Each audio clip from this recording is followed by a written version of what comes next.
मेरा नाम है शहीरा नाज और आप देख रहे हैं नई उड़ान। इस वक्त मैं मौजूद हूँ जामिया मिल्लिया इस्लामिया के डिपार्टमेंट ऑफ एजुकेशन में। आइए चलिए जानते हैं बीएड कोर्स के बारे में। इस वक्त हमारे साथ मौजूद है बीएड कोर्स की छात्रा। आप हमें अपना पहला नाम बताइएगा। मेरा नाम शाह गुलाब है और मैं यहाँ से बीएड जनरल कर रही हूँ। अच्छा, तो आप किस ईयर के स्टूडेंट हैं? अब ये मेरा फर्स्ट ईयर है यहाँ पे। अच्छा, तो आप हमें बताइए आपका पर्पस क्या था बीएड करने का?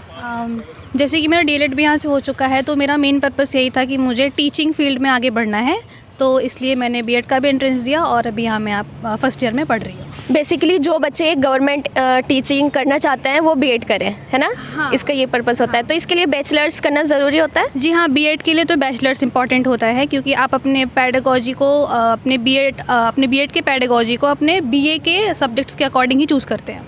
अच्छा, तो आप हमें बताइए एग्ज़ाम किस तरीके का आता है? यहाँ पे हमारे एग्ज़ाम के दो पार्ट्स हैं। पहला तो आपको ऑब्जेक्टिव क्वेश्चन पेपर मिलेंगे, उसके बाद आपका 30 नंबर का यहाँ पर इंटरव्यू होता है। अच्छा, तो आप हमें ये बताइए कि क्वेश्चंस किस टाइप के आते हैं जो सब्जेक्टिव होते हैं? बेसिकली जो क्वेश्चंस होते हैं वो जनरल नॉलेज से ही रिलेटेड होते हैं। आपके हिस्ट्री, ज्योग्राफी, इंग्लिश, हिंदी और एसएसटी के जितने भी सब्जेक्ट्स होते हैं इंक्लूडिंग मैथ्स एंड रीजनिंग, ये सारे इस तरह के क्वेश्चंस यहाँ पर पूछे जाते हैं, वो पूरे के पूरे 170 नंबर के क्वेश्चन पेपर में। अच्छा, तो मोड कैसा होता है? हार्ड होता है, कैसा होता है? डिफ़िकल्टी लेवल ना आपके ईयर वाइज आपको पता चलता है। जैसे कि जो पेपर मैंने दिया था वो मॉडरेट था, और हमसे पहले जिन्होंने एंट्रेंस दिया था वो मॉडरेट टू हाई के बीच में उस पेपर का जो लेवल था वो था। तो इस हिसाब से हम चूज़ करते हैं कि हाँ, आने वाले ईयर्स में जो लेवल ऑफ एंट्रेंस होगा वो किस तरीके का हो सकता है। अच्छा, तो आप हमें बताएंगे कट ऑफ किस तरीके की गई थी? जैसे कि मेरा मेन पैडागोजी सब्जेक्ट हिंदी है, तो मेरे सब्जेक्ट की जो कट ऑफ थी वो 111 थी जनरल के लिए, और मेरी सिलेक्शन मुस्लिम वुमेन में हुई थी, और जो मुस्लिम वुमेन की कट ऑफ थी वो 106 नंबर थी, और उसी तरह से मुस्लिम की 108 और मुस्लिम ओबीसी की 104 नंबर। अच्छा, तो इंग्लिश होता है, हिंदी होता है या फिर उर्दू, क्या मोड होता है पेपर का? देखिए, पेपर का मोड आपका तीनों ही होता है। एंट्रेंस पेपर काफ़ी थिक होता है, जिसमें आपके तीनों मोड्स उसमें अवेलेबल होते हैं। जिनको उर्दू में कंफर्टेबल है वो उर्दू में अपना पेपर दे सकते हैं, और इंग्लिश हिंदी वाले अपने लैंग्वेज के अकॉर्डिंग पेपर को दे सकते हैं। अच्छा, तो इसमें कुछ ऑप्शन है कि मतलब 10% ही हिंदी में से आएगा या फिर इंग्लिश में से आएगा, या फिर कितना भी आ सकता है? वेटेज किसी का भी हो सकता है? एक्चुअली 100%, अगर हम 100% के हिसाब से देखें तो कुछ 20% या 15% आपके हर सब्जेक्ट को दिया जाता है। तो और क्वेश्चंस जो हैं हर साल कुछ कम या ज़्यादा हो सकते हैं, लेकिन अकॉर्डिंगली लास्ट ईयर जितने भी क्वेश्चन पेपर आए हैं उसमें क्वेश्चन का जो लेवल था, क्वेश्चन के जो क्वेश्चन के जो स्ट्रेंथ थी वो नॉर्मल थी। अच्छा, तो आप हमें बताइए, आपने बताया 170 क्वेश्चंस होते हैं, तो नेगेटिव मार्किंग कितनी होती है और एक क्वेश्चन कितने नंबर का होता है? देखिए, एक क्वेश्चन जैसे कि 170 नंबर का पेपर होता है, तो हमारा जो एक क्वेश्चन होता है बेसिकली उस पर 1 मार्क्स ही मिलते हैं। हाँ, और जो नेगेटिव मार्किंग होती है 0.25 की होती है, यानी कि आपके 4 क्वेश्चंस गलत होंगे तो आपका 1 मार्क्स कट जाएगा। अच्छा, तो आपने बताया इसमें इंटरव्यू भी होता है, आप हमें इंटरव्यू के बारे में बताइएगा। हाँ, बेसिकली जैसे कि एंट्रेंस तो क्लियर हो जाता है, बट कहीं ना कहीं बच्चे इंटरव्यू में आकर फंस जाते हैं।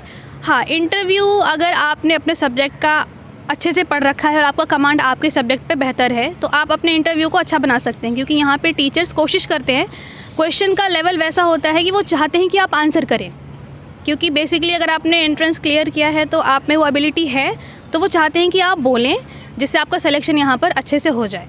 तो किस टाइप के क्वेश्चंस पूछते हैं? जैसे कि मेरा पैडागोजी हिंदी है, तो मैं आपको उसका अच्छे से बता पाऊँगी। हिंदी की पैडागोजी के हिसाब से मुझसे हिंदी ग्रामर पूछा गया था, और हिंदी साहित्य के बारे में थोड़ी चीज़ें पूछी गई थी। साहित्य में भी बहुत डीपली नहीं, हाँ, अगर आपने अपने ग्रेजुएशन में साहित्य पढ़ा है तो आप अच्छे से आंसर कर पाओगे।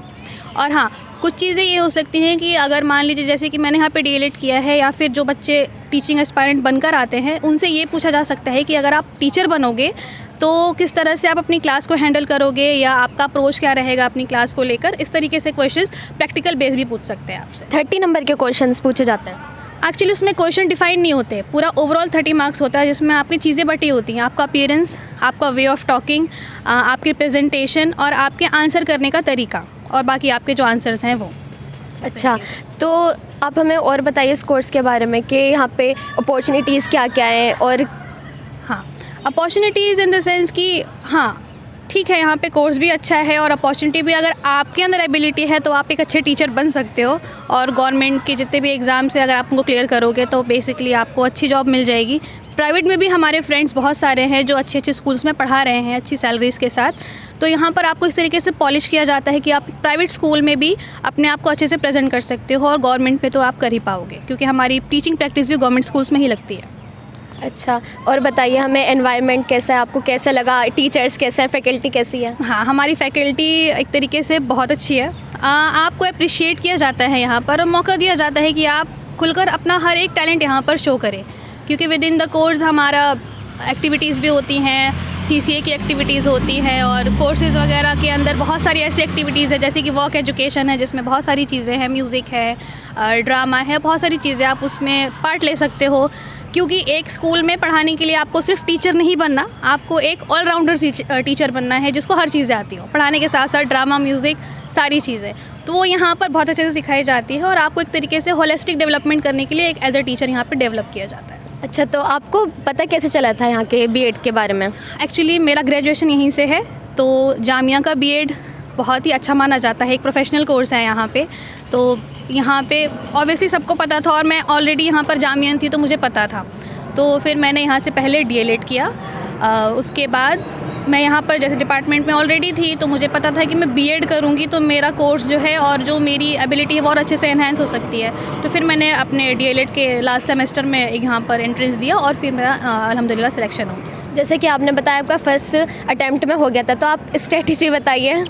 स्ट्रेटजी एक्चुअली मेरा जब मेरा ग्रेजुएशन मैंने किया था तो कोविड का पीरियड चल रहा था उस टाइम पे, तो मैंने बीएड और DLED दोनों के एंट्रेंस दिए थे। तो बीएड मेरे कुछ मार्क्स से रह गया था और पर DLED मेरा हो गया था। और दूसरे अटैम्प्ट में कि हम विद इन द कोर्स थे और हमको पता थी कि यहाँ पे क्वेश्चंस कैसे आने हैं और हमने अपने सीटेट वगैरह के लिए प्रिपरेशन की थी। तो जो स्टैटिक पोर्शन था जनरल नॉलेज का वो हमारा वहाँ से क्लियर हो गया और कुछ बुक्स भी हमारे पास थी, जैसे कि अरिहंत की बुक है जनरल नॉलेज की और जनरल साइंस, जनरल हिंदी की जो अरिहंत की बुक्स आती हैं और जामिया शफीकुर रहमान खुद अपनी बीएड की बुक निकालते हैं, तो उससे भी आपको बहुत हेल्प मिल जाएगी। तो बुक्स बहुत अवेलेबल हैं, अगर आप अच्छे से एक बुक पे फोकस होकर पढ़ोगे तो आपका एंट्रेंस आराम से निकल जाएगा। बेसिकली ये कि अगर आप ध्यान से करेंगे, अच्छे से करेंगे तो हो जाएगा। मेन इंपॉर्टेंट चीज़ ये है कि आपको प्रीवियस ईयर पेपर ज़रूर लगाने हैं। अगर आपने 5 इयर्स के या 6 इयर्स के प्रीवियस ईयर पेपर्स लगा लिए हैं तो इंशाल्लाह आप अच्छा कर पाओगे, क्योंकि आपको क्वेश्चंस की नॉलेज हो जाती है कि हाँ इस तरह के क्वेश्चन पूछे जाते हैं। क्वेश्चन रिपीट भी होता है? हाँ, ऑब्वियसली क्वेश्चंस रिपीट होते हैं। अगर आप अच्छे से पेपर्स को कर रहे हो तो कम से कम आपके 4-5 क्वेश्चंस तो रिपीट हो जाएंगे और नहीं भी रिपीट होंगे तो पैटर्न रिपीट हो जाएगा, ये हो सकता है। तो आप अच्छे से अगर आप क्वेश्चन पेपर पे ध्यान दो और बुक्स पे ध्यान दो तो आप आराम से कर पाओगे। अच्छा, ऑल द बेस्ट आपके फ्यूचर के लिए। शुक्रिया आप हमारी टीम से जुड़ी। जज़ाकल्लाह खैर।